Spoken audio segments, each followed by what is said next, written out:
Richard Hargrove slammed his palm on the dining room table so hard the crystal glasses rattled. "You brought a mechanic into my house," he said, his voice slicing through the room like a blade. "A grease monkey who fixes cars for a living. That's who you think is good enough to sit at my table." He didn't lower his voice. He wanted everyone to hear it. He wanted Jake to hear every syllable. Emma's jaw went tight, her knuckles white around her wine glass, and Jake just sat there completely still, the way a man sits when he's deciding whether to walk out or stay and fight. Nobody at that table knew what he was about to say next. Nobody was ready for it. And if you're just joining us for the first time, welcome. Hit that subscribe button and follow this story all the way to the end, because I promise you it goes places none of us saw coming. Drop your city in the comments. I want to see how far this story has traveled. Now let's go back to where it all started. Jake Carter had been under the hood of a 2009 Ford F-150 for the better part of 3 hours when the shop bell rang. He didn't look up right away. The bell rang 100 times a day, and most of those times it was somebody walking in with bad news about their transmission or a busted alternator. He had grease up to his elbows, a rag shoved in the back pocket of his jeans, and a cup of gas station coffee sitting on the workbench that had gone cold 45 minutes ago. This was a Tuesday. Tuesdays were all the same. "Be with you in a minute," he called out, not moving his eyes from the engine. He heard heels on the concrete floor. That was unusual. Most of his customers wore sneakers or work boots. Heels meant somebody had taken a wrong turn or wandered in from the parking lot of the nail salon 2 doors down. He straightened up, wiped his hands on the rag, and turned around.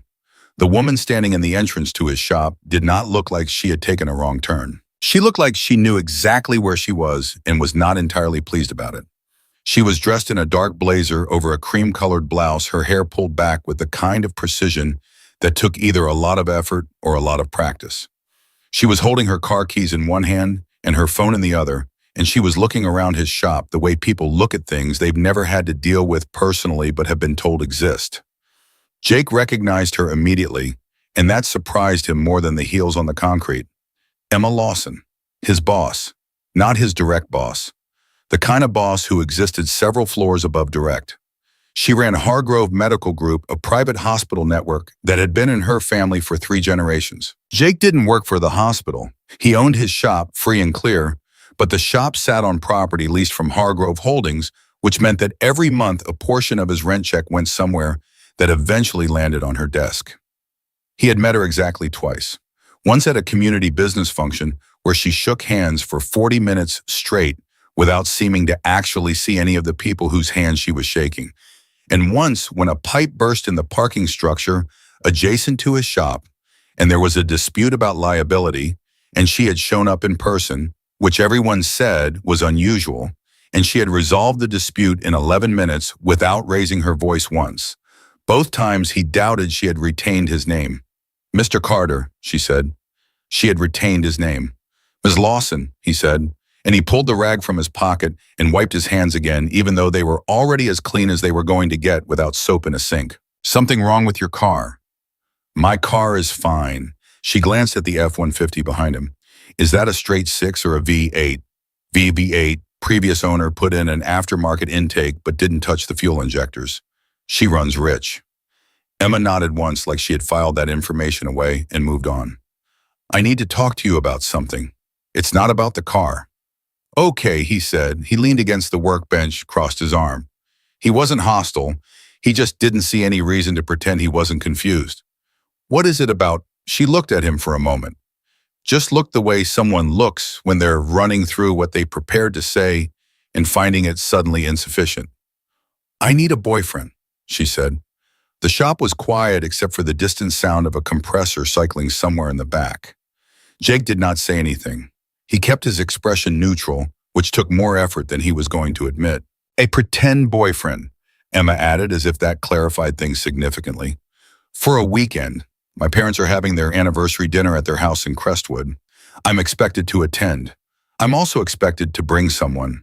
I haven't brought anyone in 4 years, and last year my mother sat a cardiologist named Dr. Preston Whitmore next to me at dinner, specifically because she thought we would fall in love between the salad course and the entree." She paused. "We did not." "I imagine not," Jake said. I need someone to come with me this weekend, Friday evening through Sunday afternoon. I need someone who is convincing enough that my parents will stop asking questions and available enough that this isn't a complicated logistical problem. She met his eyes directly. I've done my research. You're a single father. Your daughter is with her grandparents every other weekend. This is one of those weekends. You own your schedule. You don't report to anyone. Jake was quiet for a moment. You researched me. I research everyone I'm considering doing business with. This is business. Everything is business, Mr. Carter. I'm offering you $10,000 for a weekend of your time. He heard the number. He didn't react to it, not on the outside. On the inside, $10,000 was his daughter Sophie's school field trip, fund the brake job on his own truck. He'd been putting off 2 months of rent on the shop, and a very specific birthday present. She had described in detail 6 different times now, a secondhand violin from the music store on Clement Street that cost $340 and that he had been quietly moving money around trying to afford. $10,000 was not a casual number. Emma Lawson knew that, he thought. She had done her research. Why me, he asked. Because you're believable, she said without hesitation. You're not going to be intimidated by my father. You're not going to try to impress him. You don't want anything from him, which means he can't leverage anything against you, and he won't be able to read you the way he reads people who want things. She tilted her head slightly. Also, you're not involved in my professional world. If this goes sideways, there's no fallout. Jake looked at her for a long moment. What does goes sideways mean in this context? It means my father is Richard Hargrove, and Richard Hargrove has a tendency to try to dismantle things he didn't build. She said it simply without drama, the way you describe weather. He's going to push. He pushed away every man I've ever brought home. He does it deliberately. He thinks it protects me. She stopped. Something crossed her face, quick and hard to name. It doesn't protect me. It just keeps me alone. Jake didn't say anything to that. Some things don't need a response. They just need to be heard. I have conditions, he said finally. Her chin lifted just slightly. Of course you do. I don't lie about who I am, what I do, where I come from, any of that. If your family asks me questions, I'm going to answer them honestly. I'm a mechanic. I didn't go to college. I grew up in Millfield, which is not a place people write songs about. If that's not the story you want told, you need to find someone else. That's actually the story I want told, Emma said. My family doesn't need to be impressed. They need to be surprised. Second condition, Jake said. I'm not pretending to be in love with you. Something moved in her eyes. He wasn't sure what it was. I'm not asking you to be, she said. Good, I'll be a man you're seeing, somebody you like and trust. That's a thing I can do honestly. He looked at her steadily. I'm not comfortable lying through my teeth for a whole weekend, but I can give you honest company. If that's enough. That's more than enough, she said. And then quieter, that might actually be more than I've had in a while. He didn't ask her what she meant. He let it sit. Okay, he said, tell me about your family. What followed was 40 minutes that Jake hadn't expected. He'd thought she would give him a briefing, names, dates, talking points, the way you'd hand someone a dossier before a business meeting. Instead, she sat down on the stool he kept near the workbench, set her phone face down in her lap, and talked. Not like a CEO talking, like a woman talking, like someone who had been holding things in a very small space for a very long time and was letting them out slowly because she wasn't sure the container could hold them all at once. Her father, Richard Hargrove, had built a hospital network from a single urgent care clinic his own father had left him. He was 71 years old and still came into the office 3 days a week and questioned every major decision Emma made. He had wanted a son to inherit the business. He had gotten Emma instead. He loved her. She believed she held that belief carefully, like a glass that had been cracked and repaired and might not survive being squeezed too hard. But his love was the kind that arrived with conditions attached and a rubric for measuring whether you'd earned it each week. Her mother, Catherine, was a retired surgical nurse, not a receptionist, not a volunteer. A surgical nurse, 26 years at Hargrove Medical before she retired to raise Emma and her younger brother, Thomas. Thomas was the golden child. Thomas had gone to medical school and then promptly moved to Portland and opened a free clinic and called home on birthdays and Christmas and not much else. Thomas had escaped the pressure by deciding not to want any of the things their father was offering. Emma had stayed. Emma had taken the business and tried to make her father proud, and she was still at 38 years old, not entirely sure she had managed it. Does he know that? Jake asked. That you're trying to make him proud? Emma looked at him like the question was in a language she didn't quite speak. Doesn't it show? Sometimes the people closest to us are the ones who can't see us the clearest, he said.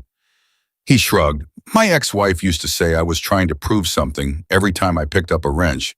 She wasn't wrong, but she never asked me what I was trying to prove, so she never found out. Emma was quiet for a moment. What were you trying to prove? That I could take care of my family without anybody's help. He picked up a socket wrench from the tray beside him, turned it over in his hand, set it back down. Took me about 4 years of divorce to figure out that trying to do it alone wasn't taking care of anybody. It was just pride wearing overalls. She looked at him, and this time the look lasted a little longer than the ones before it. You're unexpectedly perceptive for someone whose office is an auto shop. And you're unexpectedly honest for someone who came in here asking me to lie for you, he said. She laughed. He hadn't expected that. It was a real laugh, short and unguarded, and it changed her face completely, loosened something around her eyes, let some light in. And then it was gone, the professional composure sliding back into place like a curtain being drawn, and she stood up and picked up her keys. Friday at 6, she said. I'll have the details sent to you. I don't need details, he said. Just tell me what to wear. She paused at the door. Something that says you're not trying to impress anyone. That's just called clothes, he said. She didn't laugh that time, but the corner of her mouth moved. She walked out. The bell above the door rang. The shop was quiet again. Jake stood there for a moment, looking at the door where she had been, and then he turned back to the F-150 and reached for a socket wrench and stared at the engine without seeing it for a full 30 seconds before he started working again. That night, after he picked Sophie up from school and made pasta because it was fast and she liked it, and after she told him about the substitute teacher who had mispronounced 11 different words, and she had written them all down in her notebook so she could look them up later. She was 9 years old and she was already the most rigorous human being he had ever met. And after she was asleep and the apartment was quiet, Jake sat at the kitchen table with a glass of water and thought about $10,000.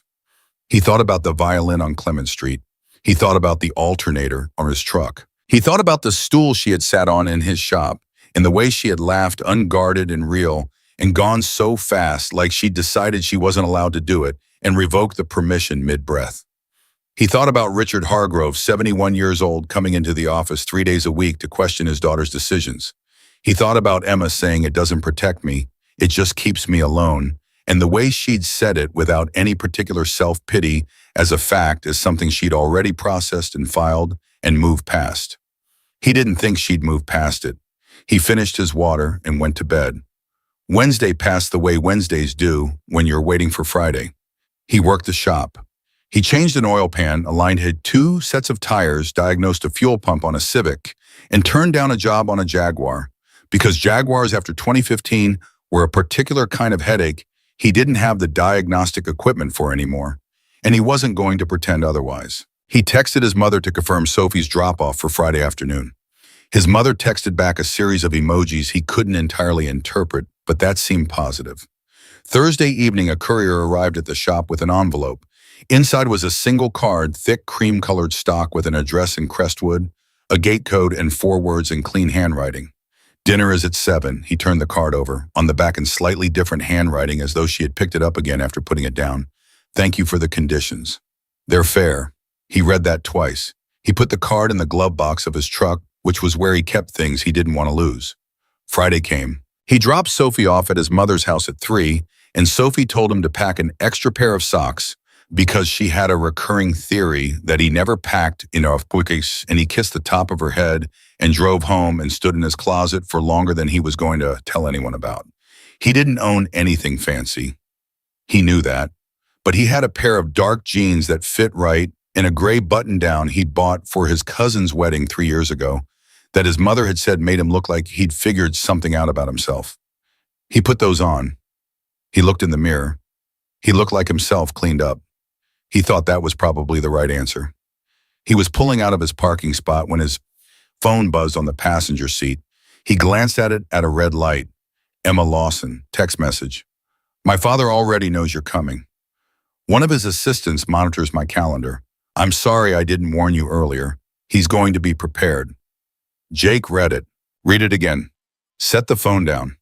The light turned green. He thought Richard Hargrove, 71 years old, 3 days a week in the office, already prepared, and his daughter had been navigating that her entire adult life. He thought some men build walls around the people they love and call it protection, and never once ask whether the person inside the wall wants out. He thought about his own daughter and the violin and the way she wrote words down in a notebook so she could look them up later. He picked up the phone at the next light and typed back, I figured. It's fine, I'm not going in there to impress him anyway. 3 dots appeared, disappeared, appeared again. Then I know, that's why I asked you. He put the phone down and drove. Crestwood was 40 minutes north of the city, the kind of neighborhood where the houses were set back far enough from the road that you couldn't quite see them clearly, where every driveway had a gate, where the trees were old and the grass was maintained by people who did not live there. Jake had been to Crestwood twice in his life, both times to tow cars out of a ditch on the long curve of Ridgeline Road, where the speed limit dropped and people forgot about it. He had not either of those times been invited inside. He punched in the gate code from the card. The gate opened.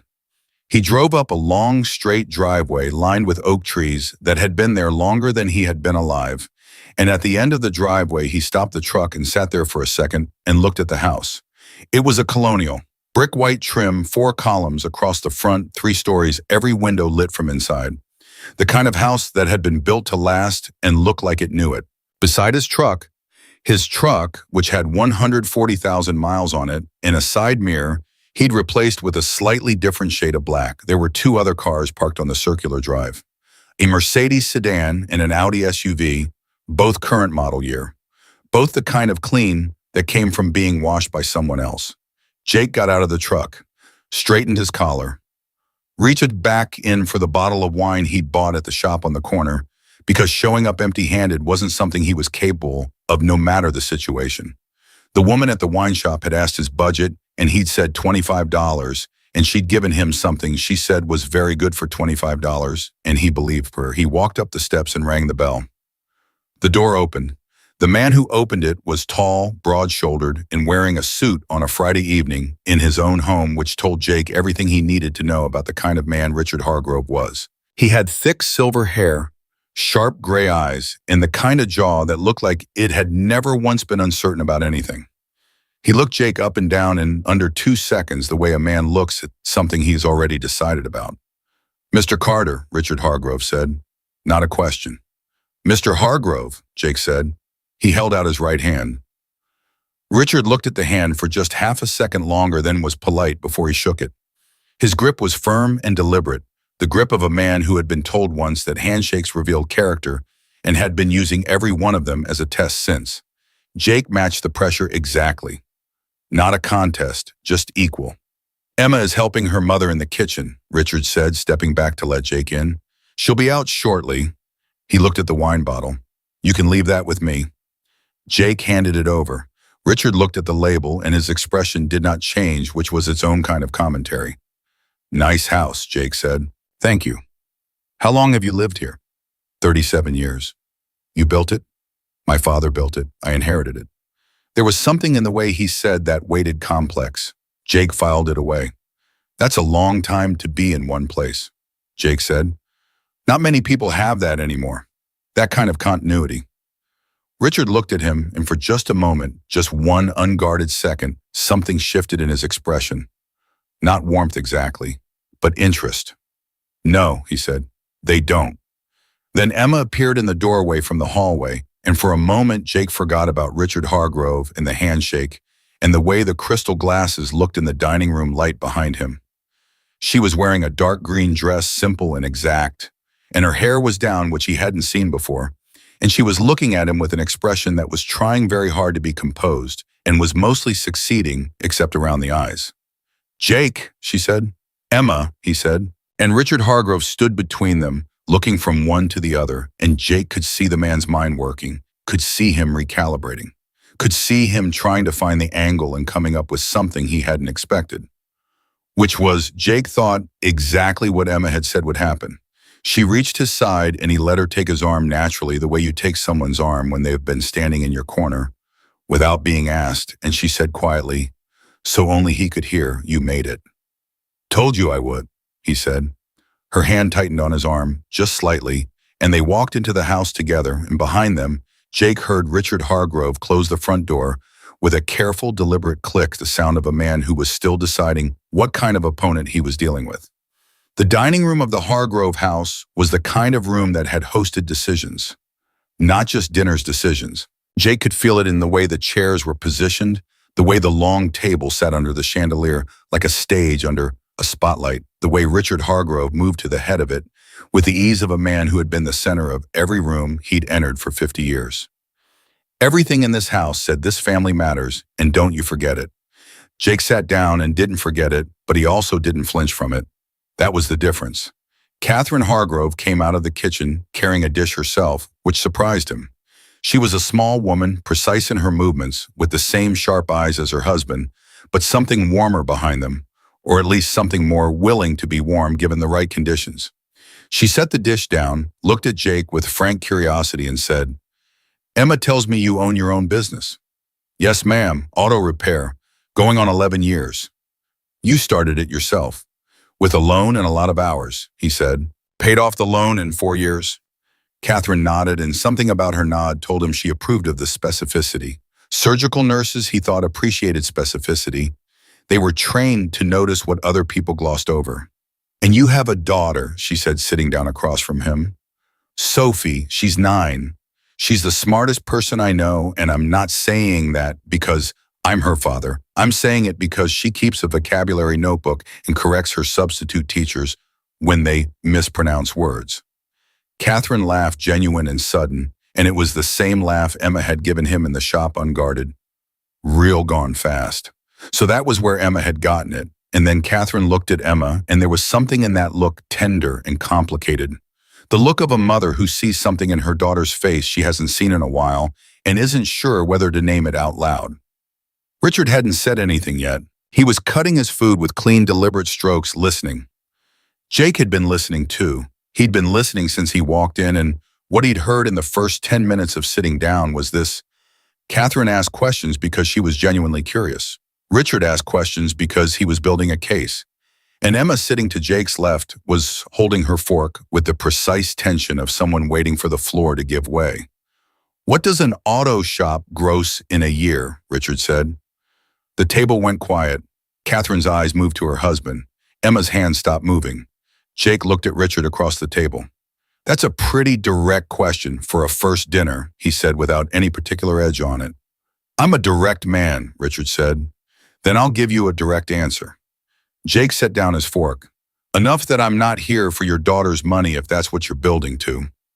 The room was very quiet for a moment.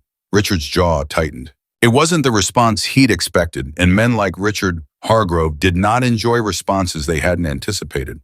I wasn't implying you were though, Jake said, still calm. And I understand why. You've got a daughter who runs a successful company, and you want to make sure the people around her aren't there for what she can provide. That's a fair thing to want to know. He picked his fork back up. So now you know. Richard looked at him for a long moment. The clock on the wall ticked. Somewhere in the kitchen, something was simmering. You're not what I expected, Richard said finally. What did you expect? Jake asked. Richard didn't answer. That was its own kind of answer. Emma reached under the table and touched Jake's hand just briefly, just the press of her fingers against his knuckles, and then she picked up her wine glass and said, Mother the Lamb is excellent. And the conversation moved the way conversations do when someone with enough authority decides to move them. But Jake caught it. That touch. The way her hand had found his like she knew where it would be. He didn't look at her. He kept his eyes on his plate and thought she didn't plan that. That wasn't part of any arrangement. That was just a person reaching for something solid when the ground felt unsteady and finding it.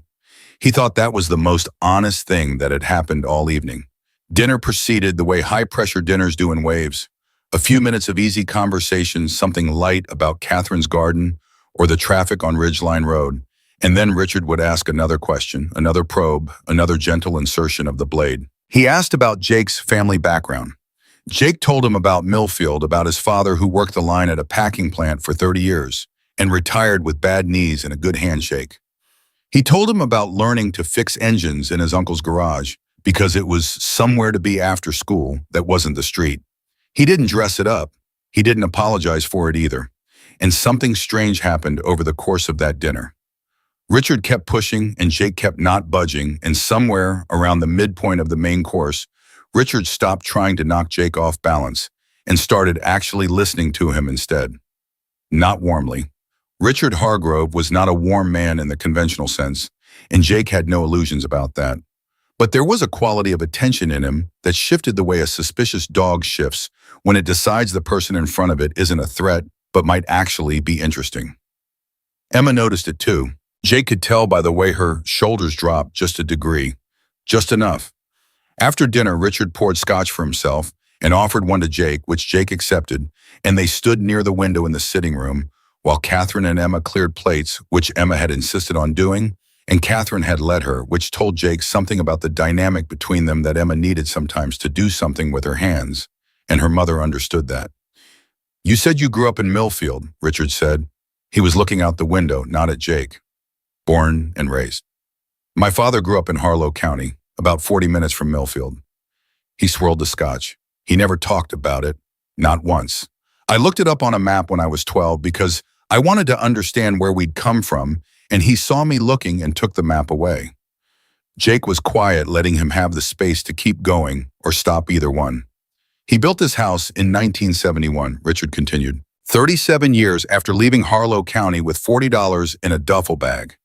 He built it because he wanted something his son could never have taken away from him." He paused. "When he gave it to me, he said, 'Don't lose what I built.'" He stopped, took a sip. "I have spent 50 years not losing what he built." "And Emma," Jake said, careful neutral.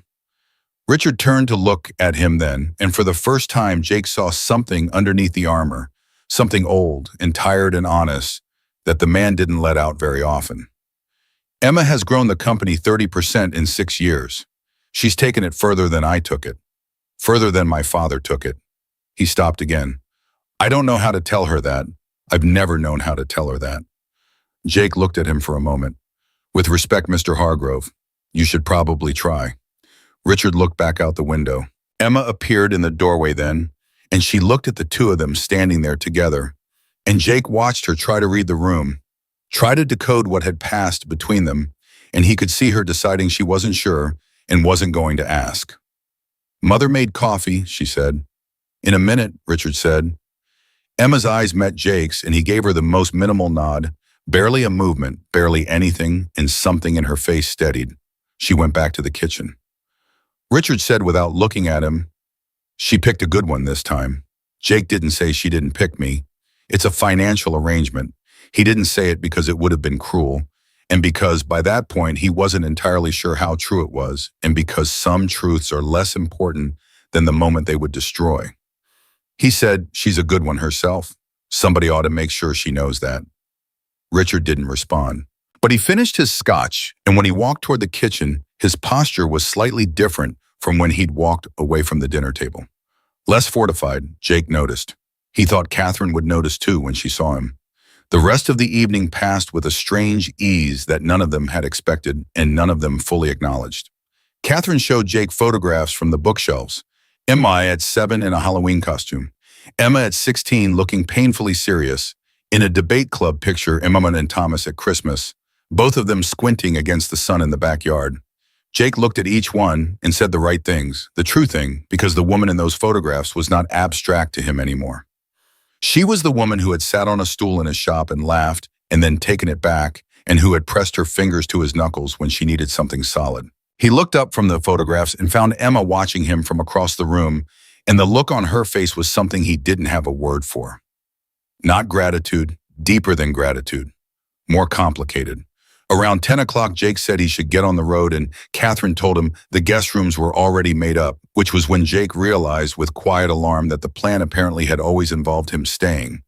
He looked at Emma, who looked back at him with an expression that said, I know I should have mentioned this. I'm sorry. Please don't leave. He stayed.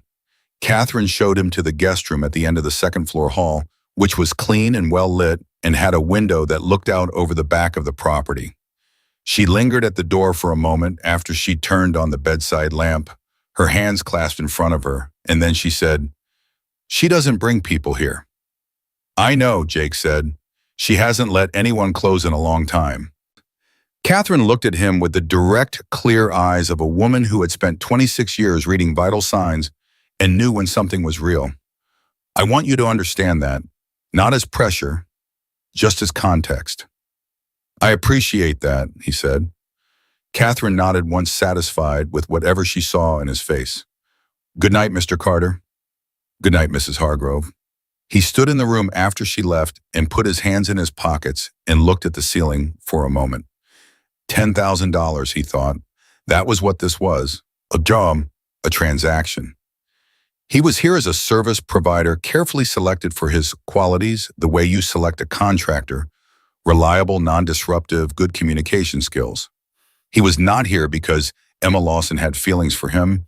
He was here because she needed a problem solved, and he was the solution.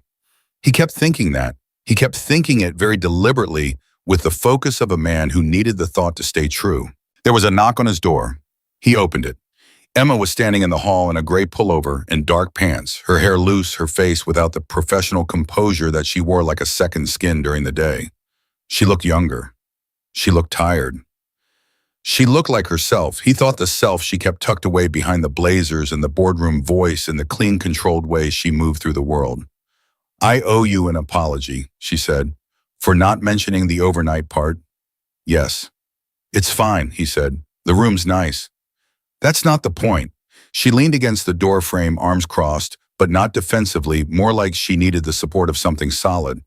"I sprung that on you because I knew if I told you ahead of time you might have conditions about it, and I wanted you here for the morning because my parents are different in the morning.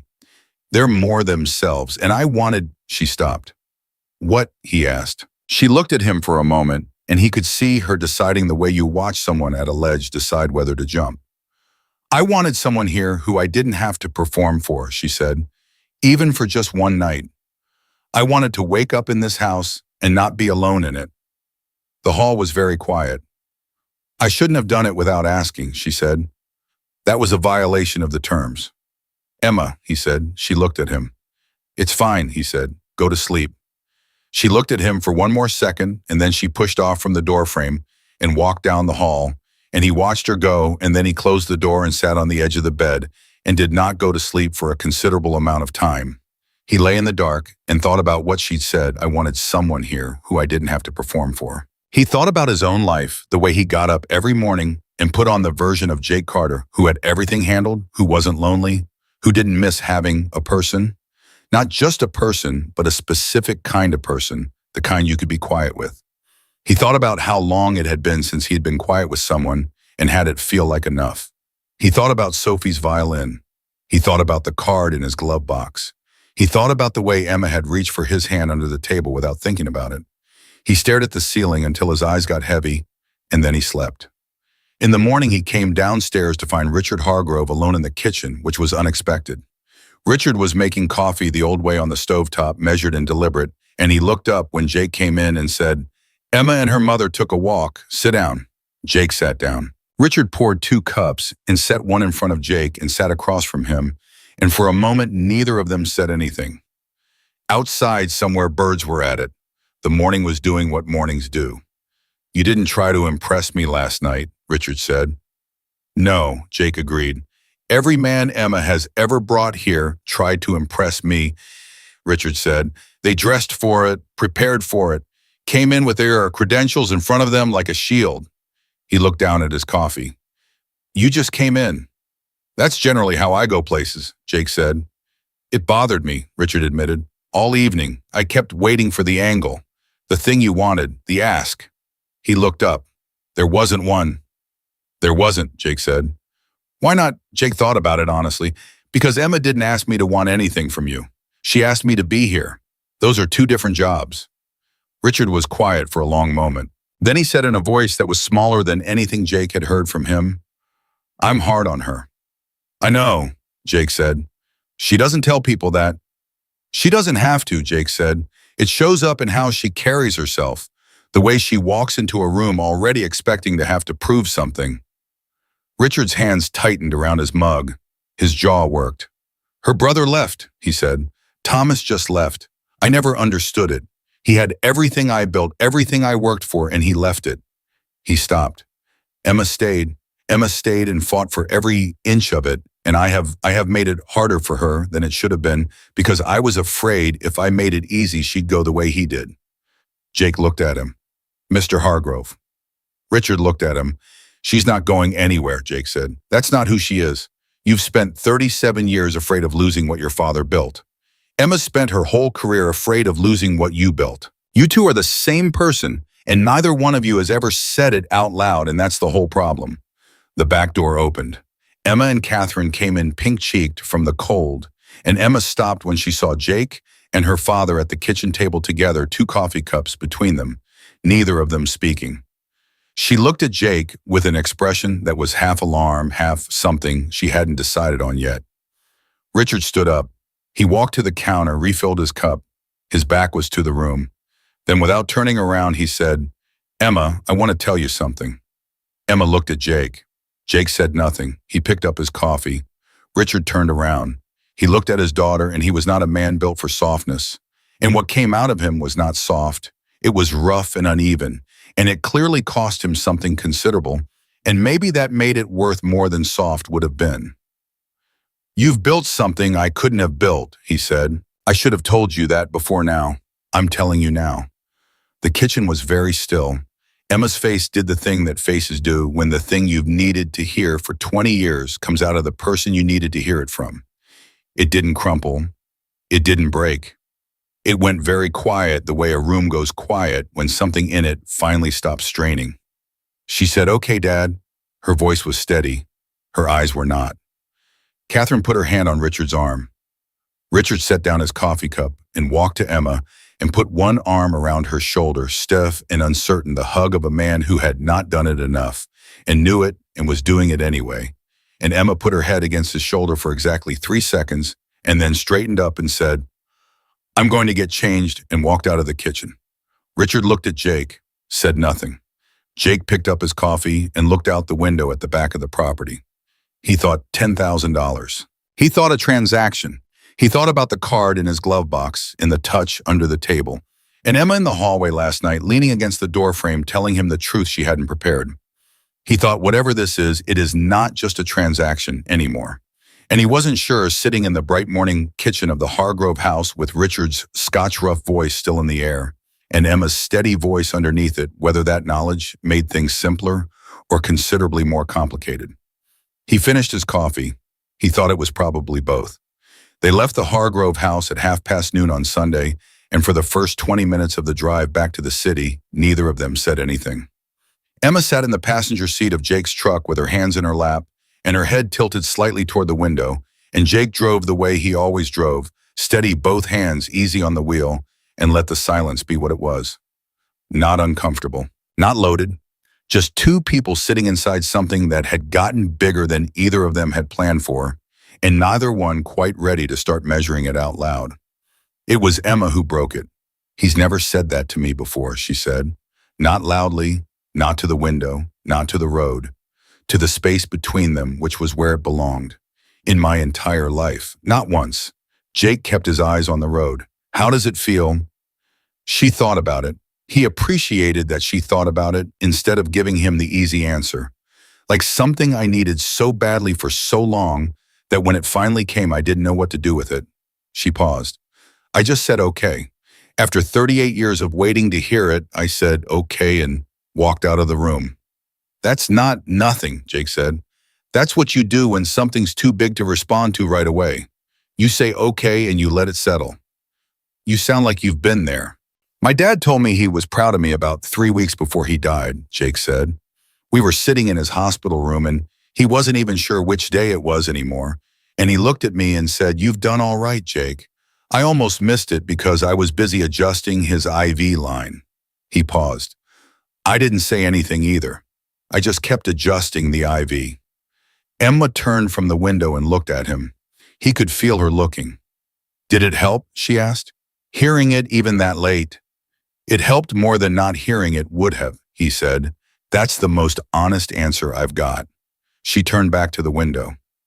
Outside the oaks lining Ridgeline Road were passing one by one, steady and old, and Jake thought that some things needed time to be absorbed the way trees needed years to put down roots deep enough to hold against a storm, and that maybe Emma Lawson was in the early part of that process right now, whether she knew it or not.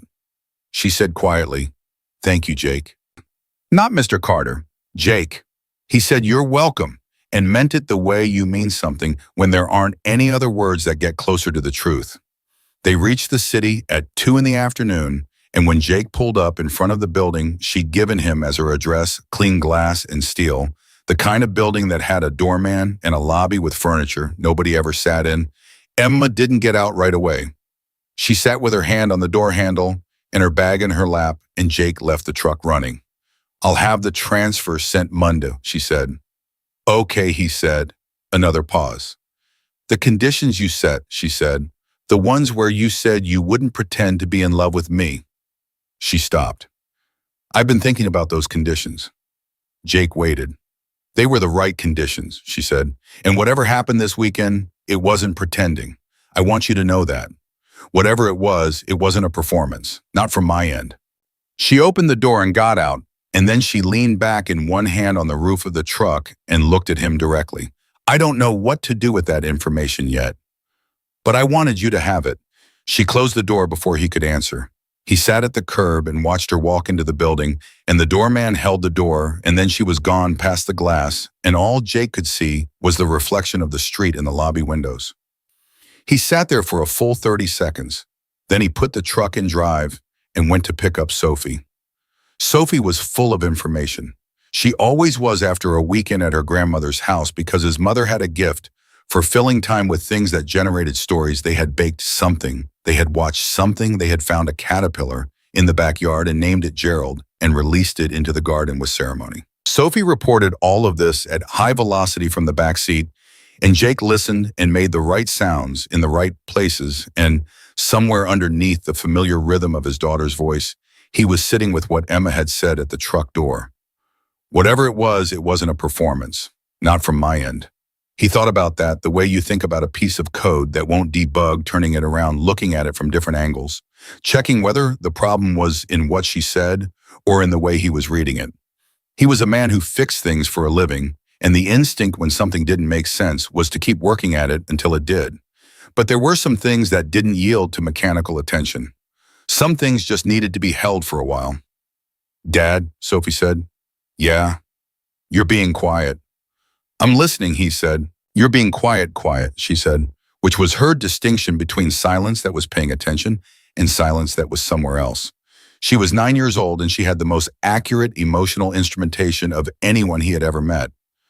"Had a long weekend," he said. "Was it boring?" "No," he said. "Not even a little." Monday came with the ordinary force of Mondays, which in Jake's world meant a full appointment book, a parts delivery that arrived with one wrong component, and a first-time customer who had clearly been told by a previous shop that his engine needed a full rebuild, when what it actually needed was a valve cover gasket and a fresh set of spark plugs.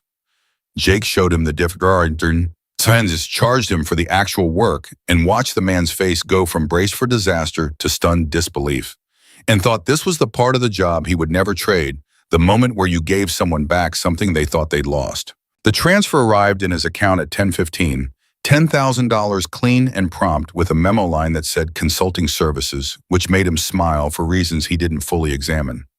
He sat with his phone in his hand for a moment. Then he texted Emma, "Received. Thank you."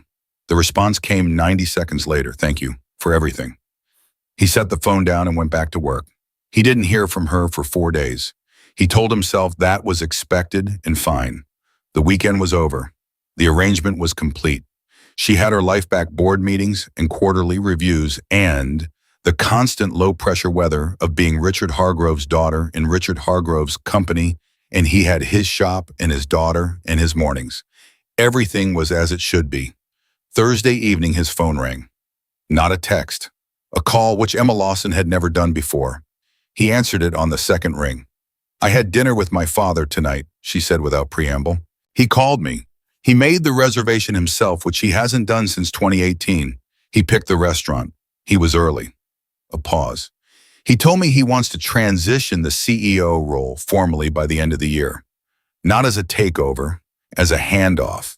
He said he's been holding the reins too long and he knows it." Jake didn't say anything. "He said he needed the weekend to see things clearly," she said. "He wouldn't say more than that, just that the weekend clarified things." Another pause. "Jake, what did you say to him?" "I just listened mostly," Jake said.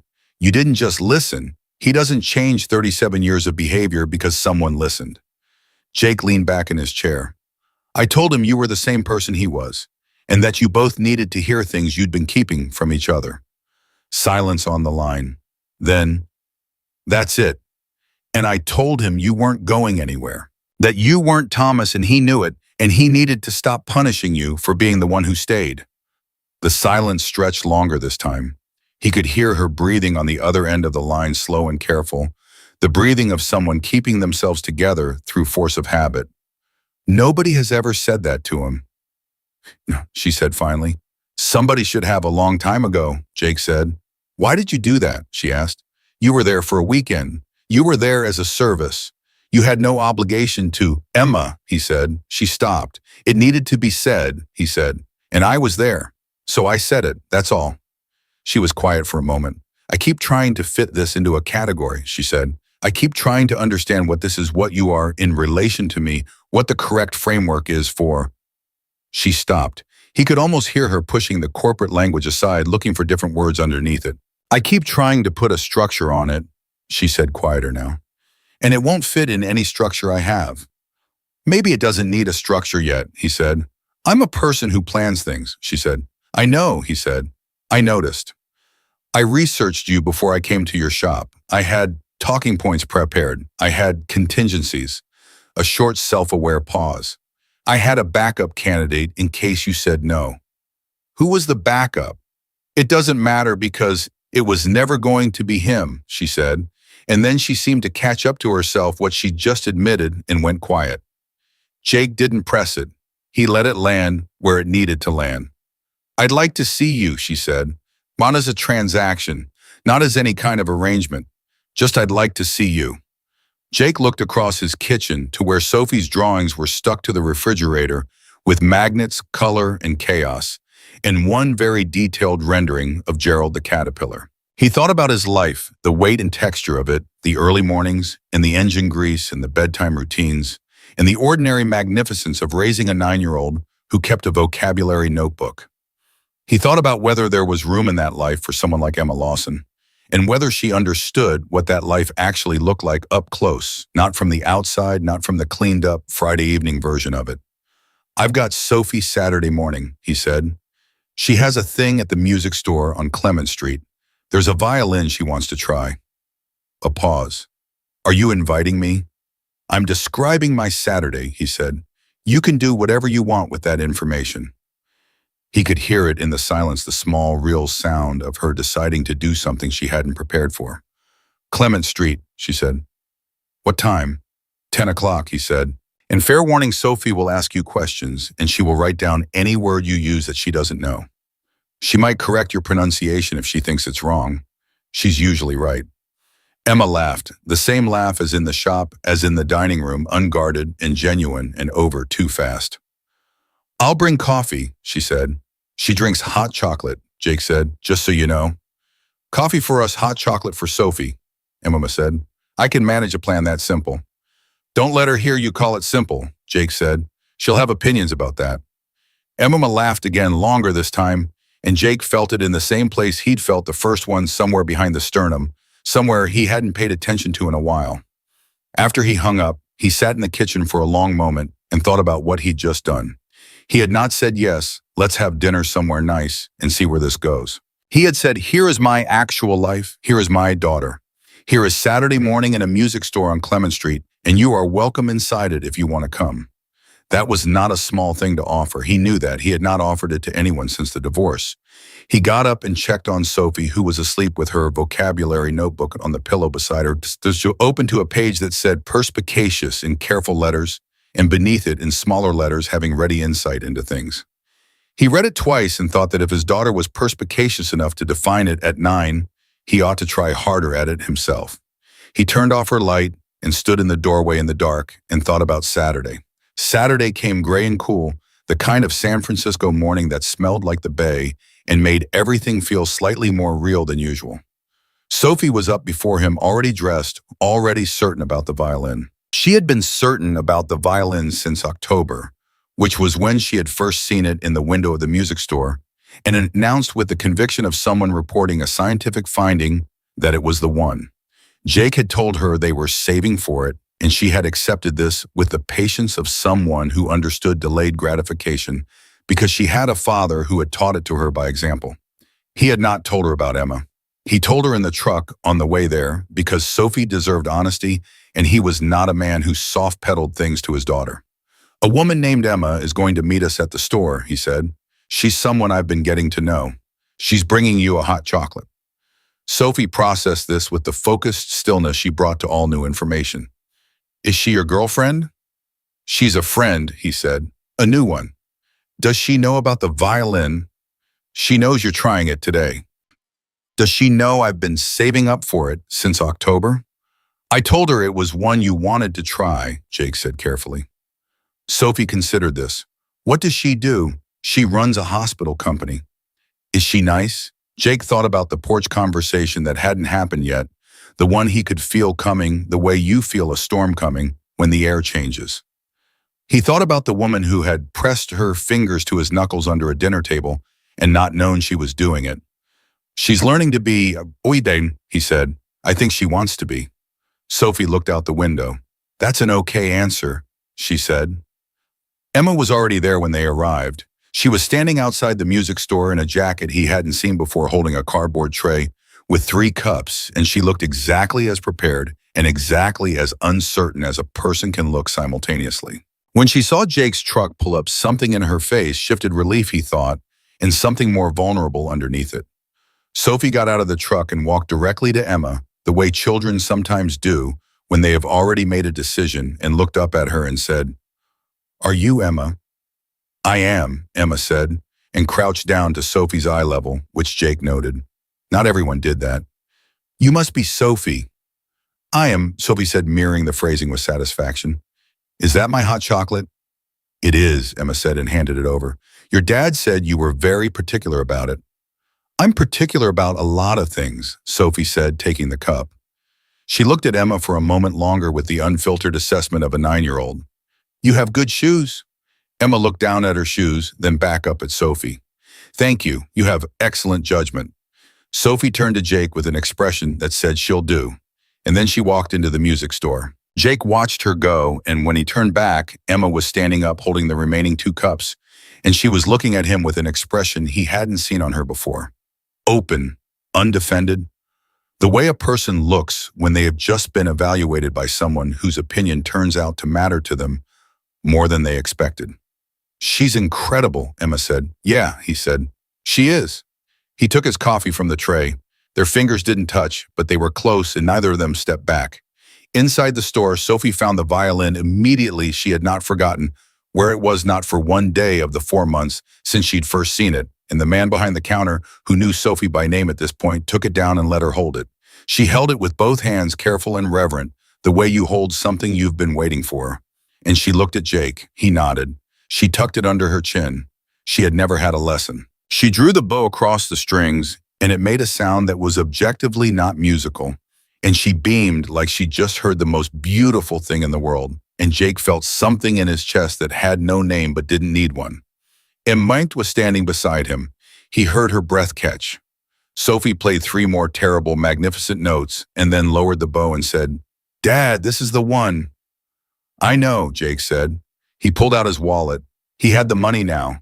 He had been waiting for this exact moment.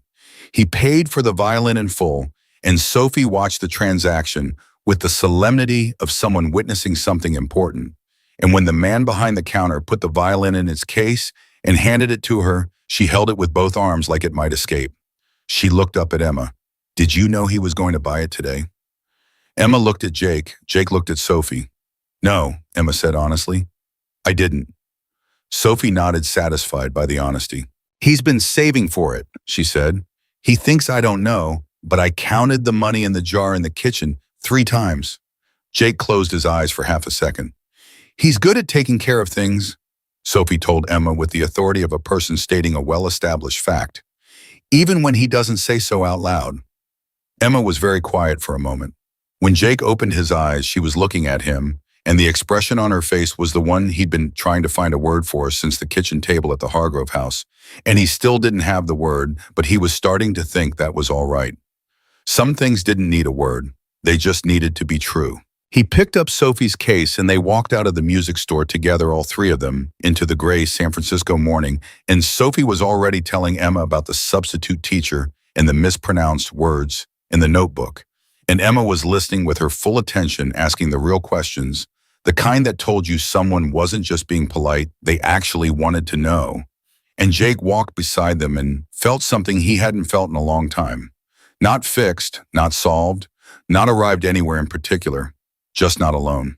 And he thought whatever Richard Hargrove's walls had done to his daughter, and whatever those walls had cost her, and whatever it was going to take to undo 38 years of building armor and calling it survival. She was here on Clement Street on a cold Saturday morning, listening to his 9-year-old daughter explain what perspicacious means, and she was not performing a single second of it. He thought that is worth something.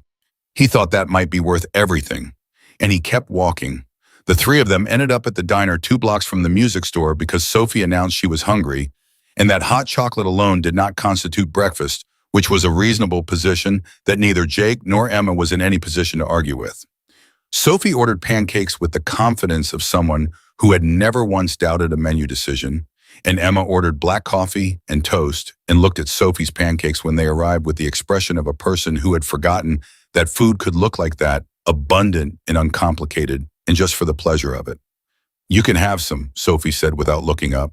Emma blinked. I didn't say anything. You were looking at them like you wanted some, Sophie said. It's okay.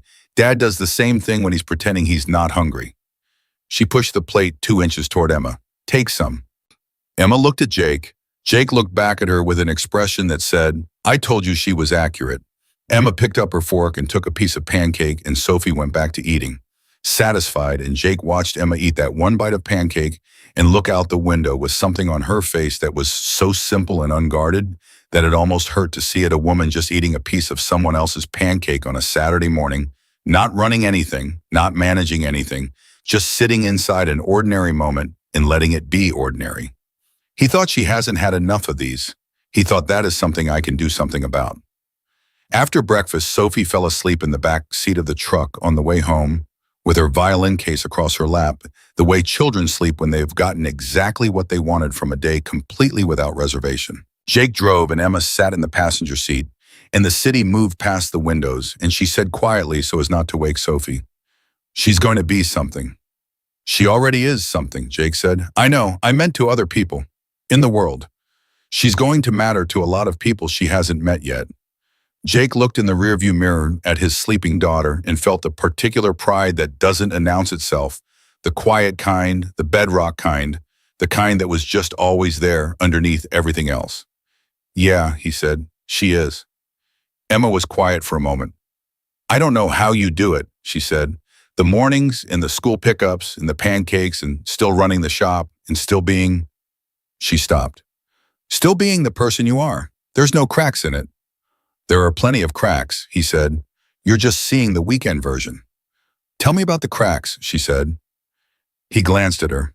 She meant it. She wasn't making conversation, she was asking because she actually wanted to know. He thought about the things he didn't usually say out loud the nights he lay awake running numbers on the shop's margins. The specific loneliness of being the only adult in a household, the way he sometimes caught himself in being short with Sophie when he was tired and then lay awake afterward feeling like the worst version of himself. The mornings he missed having someone to hand a coffee to. The way he sometimes sat in the shop after closing alone with an engine and thought, is this the shape of the whole rest of my life? He told her some of it. Not all of it, not yet, but enough that it was true. And she listened the way she'd listened to her father in the Hargrove kitchen, without filling the space, without solving it, without doing anything with it except receiving it. When he finished, she said, "Thank you for telling me that." "It's not a pretty picture," he said. "It's a real one," she said. "I'll take real over pretty." He pulled up in front of his building. Sophie stirred in the back seat, blinked, remembered the violin, and clutched the case tighter, without fully waking. Jake carried her up and put her on the couch with a blanket, the violin beside her. And when he came back downstairs, Emma was standing on the sidewalk with her hands in her jacket pockets and her face tipped up at the sky. "I should get going," she said when she heard him. "Okay," he said. She didn't move for a moment. Then she turned and looked at him directly the way she'd looked at him across his workbench that first Tuesday, except that the woman on the sidewalk was not the same woman who had walked in with her keys and her phone and her careful professional distance. "I'm going to be terrible at this," she said. "At what? Whatever this is, whatever we're doing."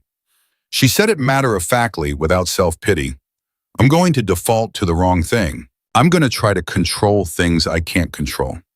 I'm going to go silent when I should say something and say something professional when I should go silent." She met his eyes. "I just want you to know that ahead of time. So when it happens, you know it's not because I don't care. It's because I don't know how not to do it yet." Jake looked at her for a long moment. "I fix things for a living," he said. "I'm used to working on something that doesn't run right yet. It doesn't scare me." She held his gaze. Something in her steadied. "Okay," she said. "Go home," he said. "Get some sleep." "I never sleep enough," she said. "I know," he said. "Work on that too." She almost smiled. She walked to her car, a different car than the one she'd driven to his shop, this one smaller, less official, the kind of car that didn't announce anything, and he watched her drive away, and then he went back inside to his daughter and the violin and the rest of the Saturday. The weeks that followed had a rhythm he hadn't expected. Not a dramatic one, not flowers and candlelit dinners, and the kind of courtship that looked like something from the outside. It was quieter and more real than that. It was text messages sent at odd hours. "Emma, at 7 in the morning, board meeting in 40 minutes. Someone has already challenged 3 of my decisions before I've had a full cup of coffee." "Jake, at 10 at night, Sophie played one actual, recognizable note on the violin tonight. She called it a breakthrough. I called it a D. She said those were the same thing." Emma responding, "She's not wrong." It was a Thursday evening where Emma showed up at the shop at closing time with takeout containers and sat on the workbench stool, that same stool, while Jake finished up a brake job, and they talked about nothing and everything while he worked, and it was easy in a way that nothing had been easy in a long time. It was Sophie calling Emma on Jake's phone one Saturday morning to ask what perspicacious meant in a sentence, because she'd already looked up the definition but wanted to hear it used correctly. And Emma standing in her kitchen in her work clothes, giving Sophie 3 example sentences with such precise construction that Sophie said, "I'm writing these down," and Emma looked at her phone afterward with an expression Jake caught a glimpse of and couldn't look away from, pure, unguarded delight, the kind that doesn't know it's being seen. He thought, "She is not the woman she shows the world." He thought, "I am one of very few people who know that." He thought, "That is not a small thing to be trusted with."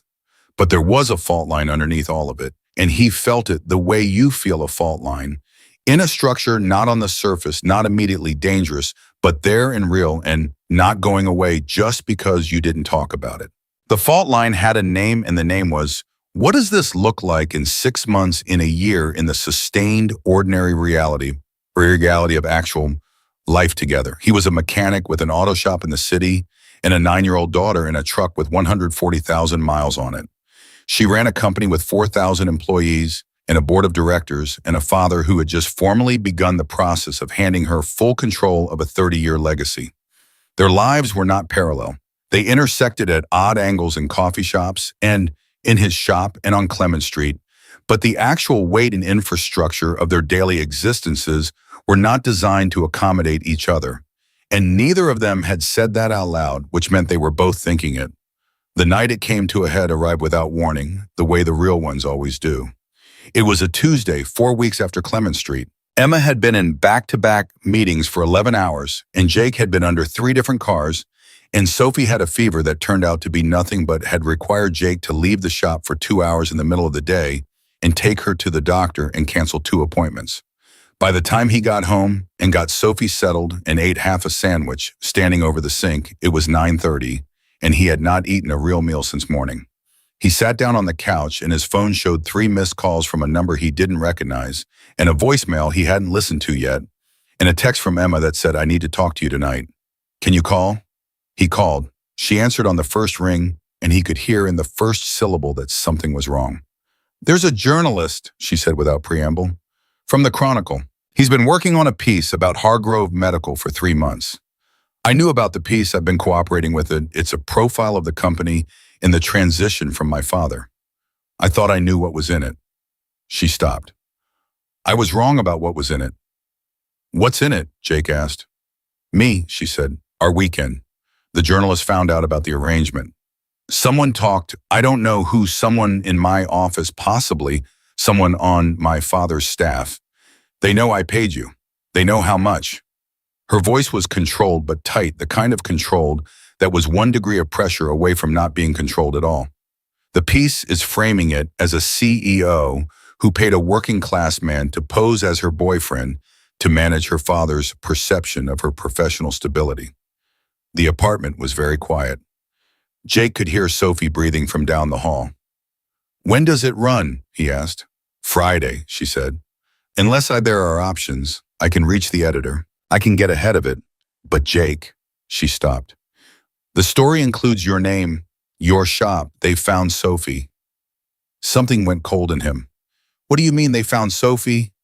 "They're not writing about her directly. There are ethical limits even for this kind of piece, but your name is in it, and your shop is in it, and you have a daughter, and you live above your shop, and anyone who Googles you will find her within 30 seconds. Her voice cracked just slightly, just one hairline fracture in the surface. "I am so sorry. I never thought when I came to your shop, I never thought it would get to this point. I never thought any of this would become something that could reach her." Jake sat very still. He was running through it the way he ran through a mechanical problem. Not panicked, but systematic, because panic didn't fix anything. Sophie was 9. If there was press, if there were people looking at his shop, if there was noise around his life, he could manage noise, but not noise that reached a 9-year-old who wrote words in a notebook and had a father who was supposed to protect her from things she didn't ask for. "Jake," Emma said, "say something." "I'm thinking," he said. "Are you angry?" "I'm thinking," he said again, not harshly. "You have every right to be angry," she said. "This is what I was afraid of. Not this specifically, but this kind of thing. I told you the day I came to your shop that if it went sideways, there was no fallout. I promised you that." A pause that was almost too long. "I was wrong, and I understand if that changes things." "Does it change things for you?" he asked. "What?" "When the piece runs, when your board sees it, when your father sees it." He kept his voice even. "Does it change things for you professionally?" She was quiet for a moment. "That's not what I called to talk about." "Emma, does it change things?" "It complicates things," she said carefully. "There will be conversations. There will be a period where the optics are difficult. My father will have something to say. The board will have something to say." A pause. "Yes, it complicates things. So the question is whether you're calling to warn me," Jake said, "or whether you're calling to tell me this is as far as this goes, because the complication isn't one you can carry while you're trying to manage a formal leadership transition and a board that's already looking for reasons to question your stability." The silence on the phone was the longest one she'd given him. "I'm calling because I needed to hear your voice," she said very quietly. "That's the honest answer. Everything else I can manage. I've been managing things my entire adult life, but I didn't want to manage this one alone, and you're the only person I—" She stopped, started again. "You're the only person I wanted to call." Jake let that sit for a moment. Then he said, "Okay." "Okay what?" "Okay, you called, and I'm here." He leaned back on the couch.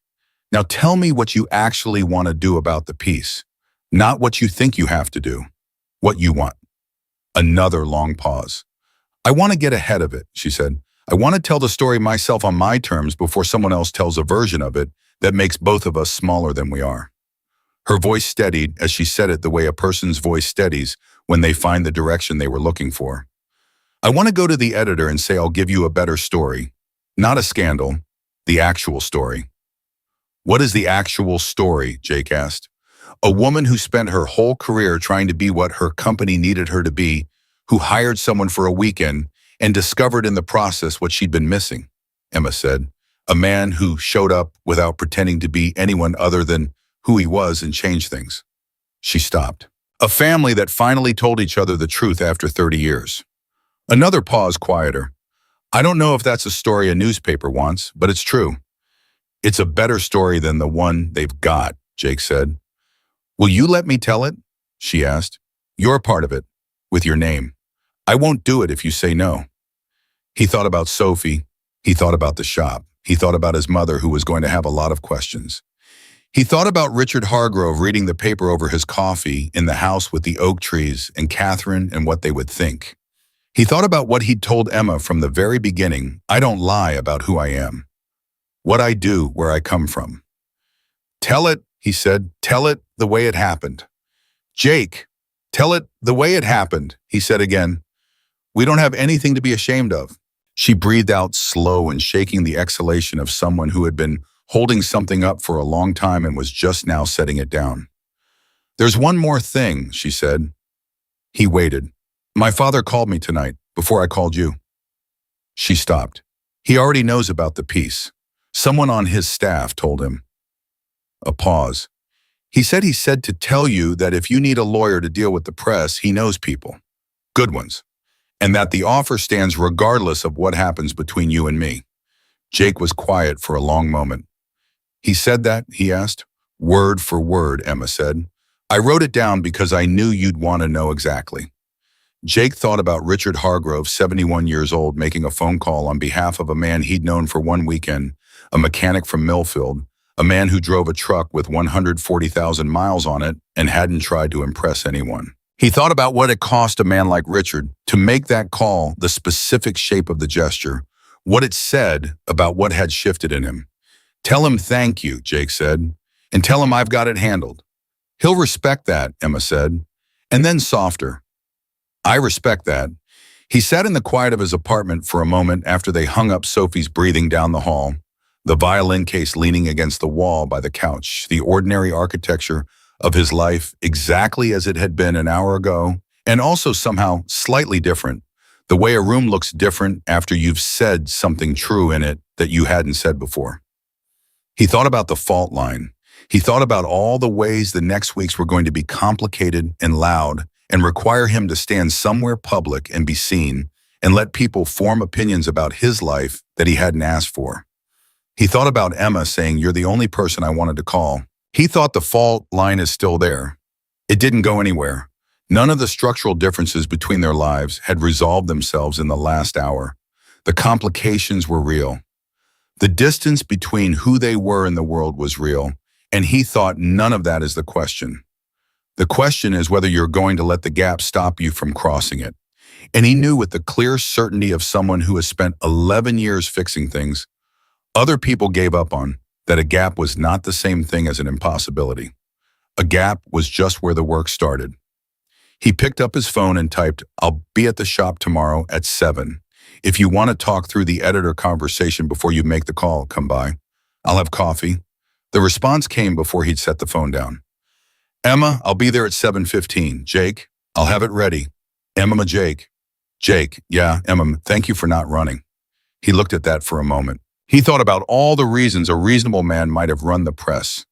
The complications, the gap between their lives, the fact that this had started as a $10,000 transaction and had turned into something that was going to require him to be brave in ways he hadn't planned for.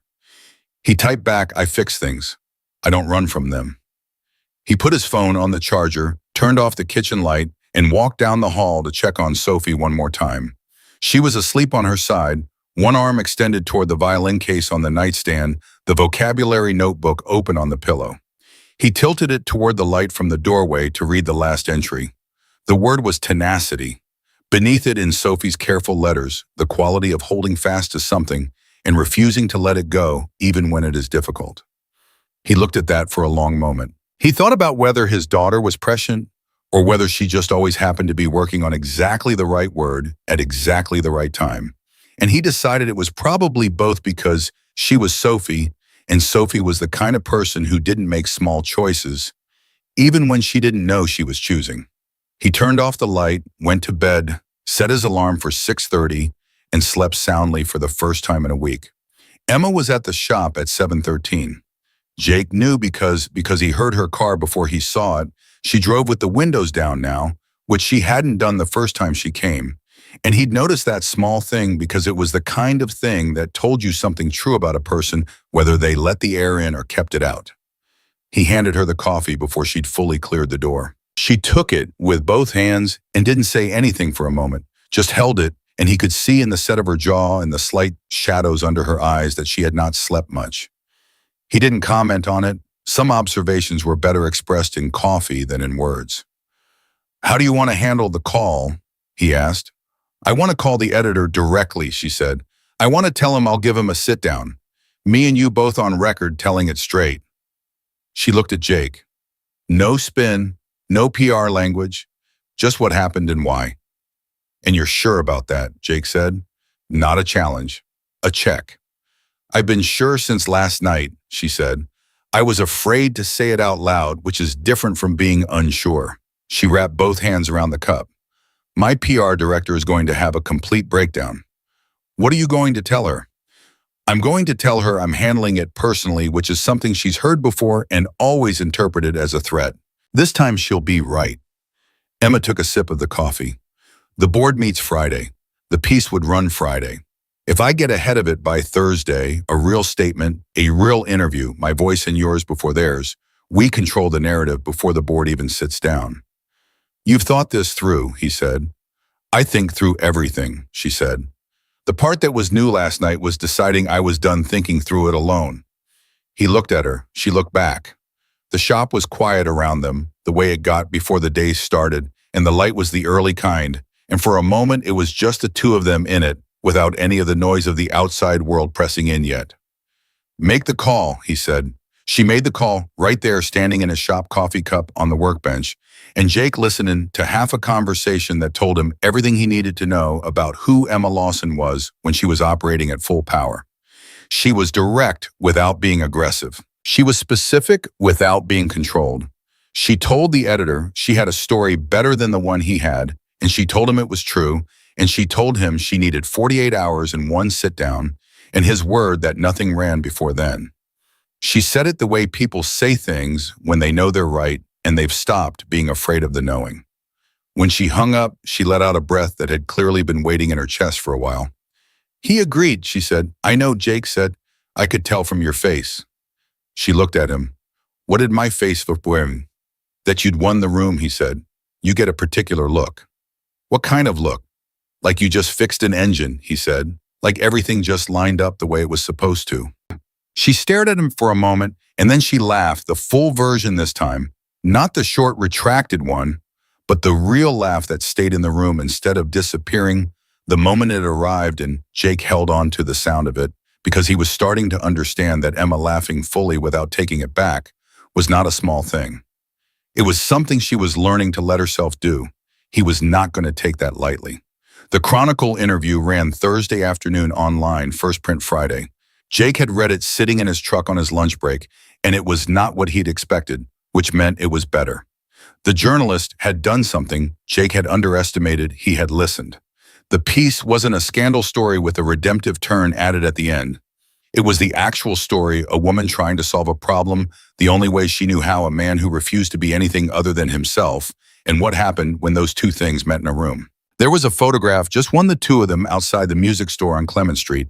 Sophie just out of frame because Emma had specifically negotiated that no image of Sophie would appear, and Jake had noted that and filed it somewhere important. The headline was, "She hired him for a weekend." Neither of them expected what came next. His phone started ringing before he'd finished reading it. His mother first, who had found the article through a method she declined to specify, and whose opening line was, "Jacob Allen Carter, why am I reading about my son in the newspaper?" He spent 17 minutes on that call. Then his cousin Derek, who simply texted, "Bro." Then 3 clients, 2 of whom had kind things to say, and 1 of whom just wanted to schedule a tire rotation and had seen his name and thought he might be easier to reach than usual. He was not. Emma texted at 2:15. My father called. He said, and I'm quoting directly, the man handled himself well. From my father, that's a standing ovation. Jake read it twice and felt something warm move through him that he was not going to examine too closely in a parking lot. He texted back, how's the board? Emma meeting is in an hour. Ask me after.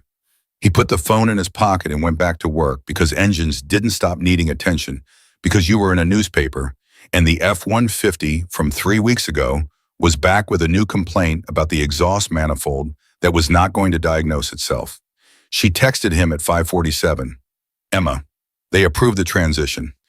Full CEO authority transferred to me, officially effective January 1st. My father addressed the board personally.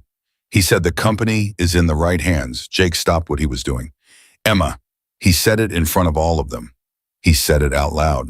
Jake, how does it feel? The 3 dots appeared and disappeared twice. Then, like something I needed so badly for so long that when it finally came, I didn't know what to do with it. He recognized those words. She had said them to him in his truck, driving away from Crestwood, talking about her father's kitchen table acknowledgement. She was using them again now, deliberately, and he understood what she meant by it, that this was the same thing, the same long-deferred wait, finally releasing, and that she trusted him to know what that meant without her having to explain it. He typed back, I know. Let it settle. Emma, I'm standing in the parking garage of my building, and I don't want to go upstairs. Jake, why not, Emma? Emma, because upstairs is a very nice apartment that I am very alone in, and today is too big to be alone with. He stood in his shop in the early evening quiet. He thought about what she was saying and what she wasn't saying. He thought about all the times in the last month he'd watched her almost ask for something and then reroute around the ask because asking was not yet instinctive for her. He thought about Sophie's vocabulary notebook and the word tenacity, and he thought about the gap that was real and the impossibility that wasn't. He typed, come over. We're making dinner. Sophie is going to make you listen to the one recognizable note she can play. Bring yourself, nothing else. The 3 dots appeared. Then I'm 20 minutes away. He pocketed the phone and called down the hall to Sophie's room. We're having a guest for dinner. Sophie appeared in the doorway with her violin bow in one hand. Emma, how did you know? Because she's the only person you'd cook for, Sophie said, with the unsparing accuracy of a 9-year-old who had been paying attention. Are we doing the pasta? We're doing the pasta, he said. Good, go ahead, she said. I'll practice until she gets here. She should hear the new part. The new part was 4 notes, which Sophie had added to the original one, making a sequence of 5 that, if you listened at a certain angle and brought a certain amount of goodwill to the experience, resembled the opening of a song. Jake had no idea which song. Sophie had informed him it was Twinkle, Twinkle, Little Star, and that he had no ear for music, which was probably fair. Emma knocked 23 minutes later.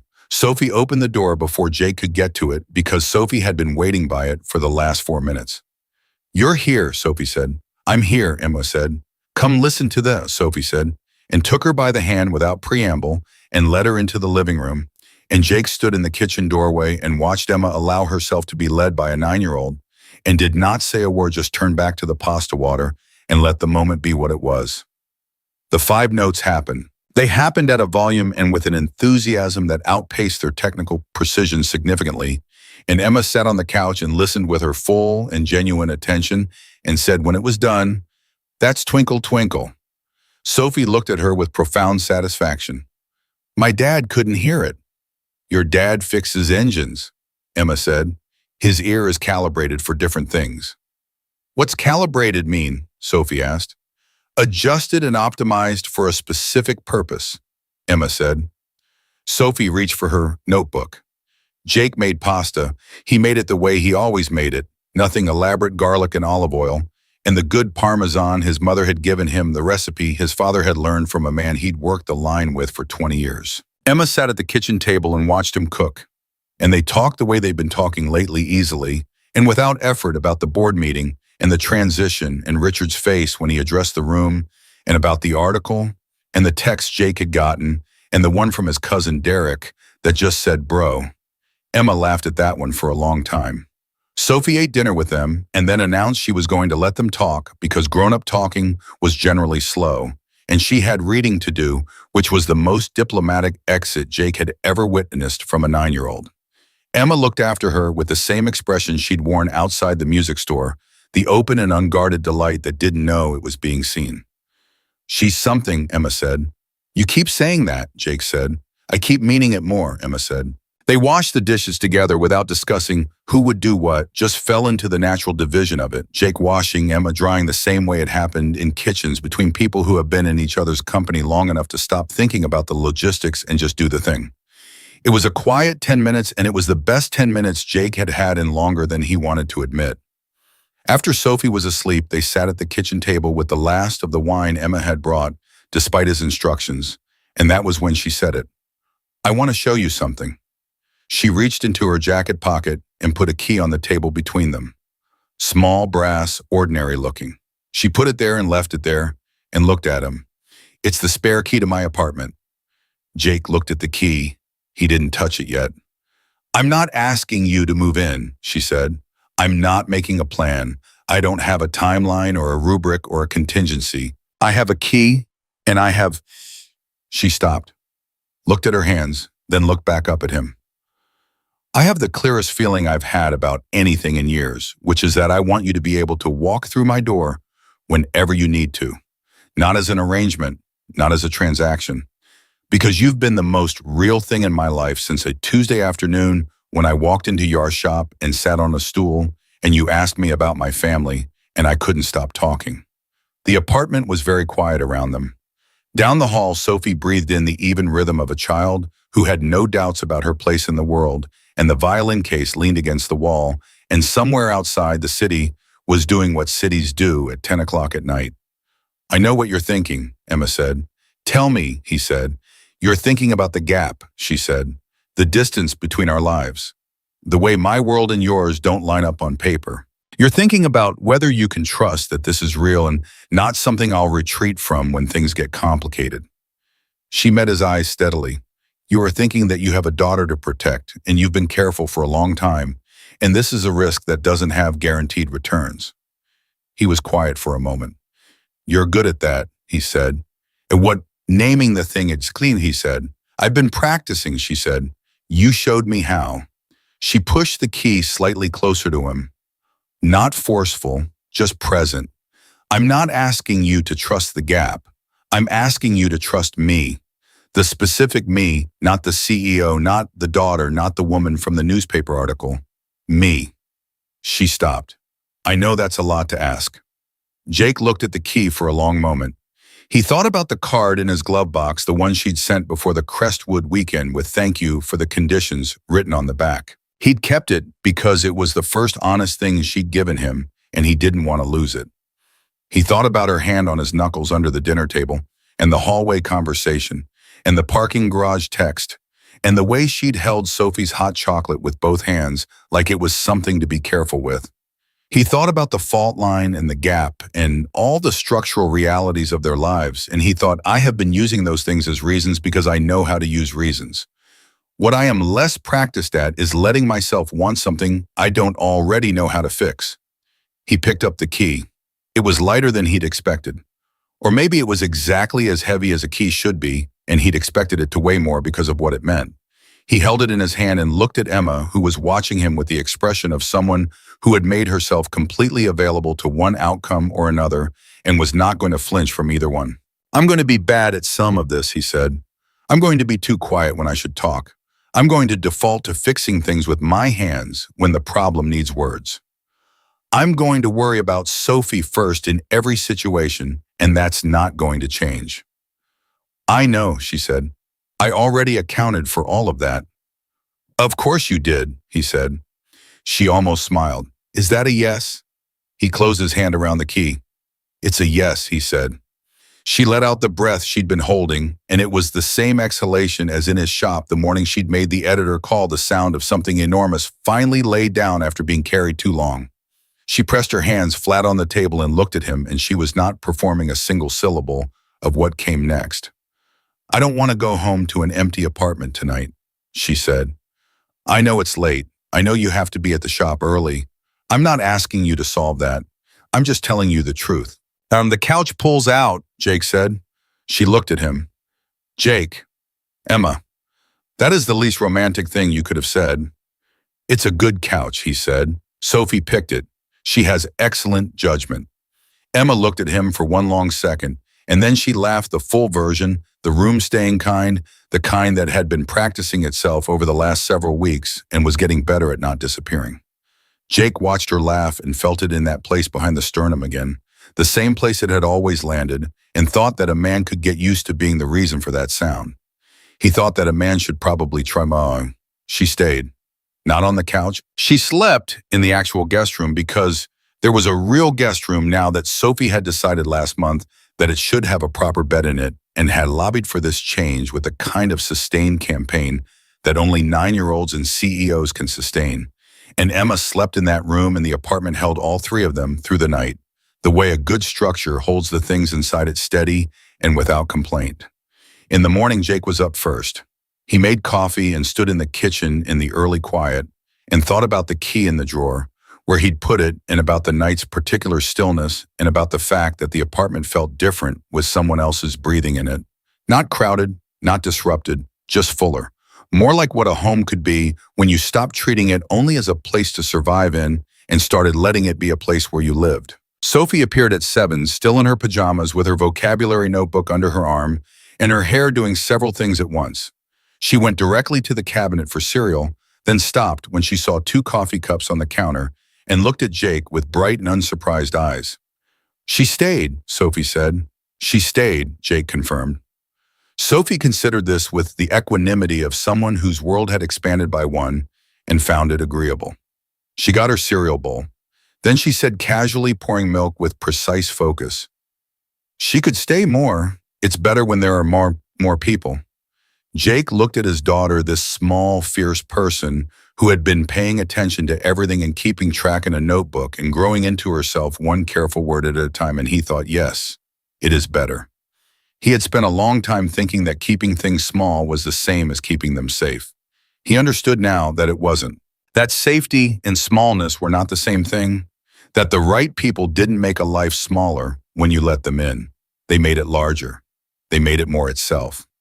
Emma appeared in the kitchen doorway at 7:15 in yesterday's shirt, her hair down her face without armor, and Sophie looked up from her cereal and said, "There's coffee. Dad makes it strong. I'll make you toast if you want." Emma looked at Jake. Jake looked back at her with an expression that he wasn't trying to control. "I'd love toast," Emma said. She sat down at the table and Sophie made toast with the total commitment she brought to everything. And Jake filled Emma's cup without being asked, and the morning came through the kitchen window the way mornings do when you've stopped waiting for them and started just living in them. It was not the end of complicated things. The board transition was still months away. The gap between their lives was still real. There were conversations they hadn't had yet, logistics they hadn't solved, hard days ahead that they couldn't see from this kitchen on this morning. None of that had gone anywhere. But Emma Lawson was sitting at Jake Carter's kitchen table, eating toast his daughter had made, holding a coffee cup he had filled with a key to her apartment in his kitchen drawer, and the particular ease of a woman who had finally, after 38 years of building walls and calling them architecture, walked through a door and let someone walk through it with her. And Jake stood at his kitchen counter and looked at his life. The real shape of it, the actual weight and texture of it, the daughter and the shop, and the 11 years of mornings, and the grease under his fingernails, and the cards still in his glove box, and thought, I did not plan for this. I did not see it coming. I did not know on a Tuesday afternoon when the shop bell rang, and a woman in heels walked across my concrete floor and asked me for something I'd never been asked for, that I was standing at the beginning of something. But that was the thing about beginnings. You almost never recognized them when they were happening. You only knew them looking back later, when you could see the whole line of it, the stool in the shop, and the handshake at the Hargrove door, and the touch under the dinner table, and the quiet on the kitchen table, and the morning light, and the toast, and the coffee, and the sound of his daughter's voice, and the sound of Emma laughing and staying. He picked up his cup. He looked at the two of them, Sophie explaining something about her notebook to Emma, and Emma listening with the full, unperforming attention she'd learned to stop rationing, And he thought this is what it looks like when two people stop sleeping alone. Not just in the literal sense, in every sense. When you stop being alone inside your own life and let someone else's life come into contact with yours and hold. Neither of them was sleeping alone anymore, and they both knew it, and neither one of them was pretending otherwise. That was the whole story. That was all of it. And it was enough.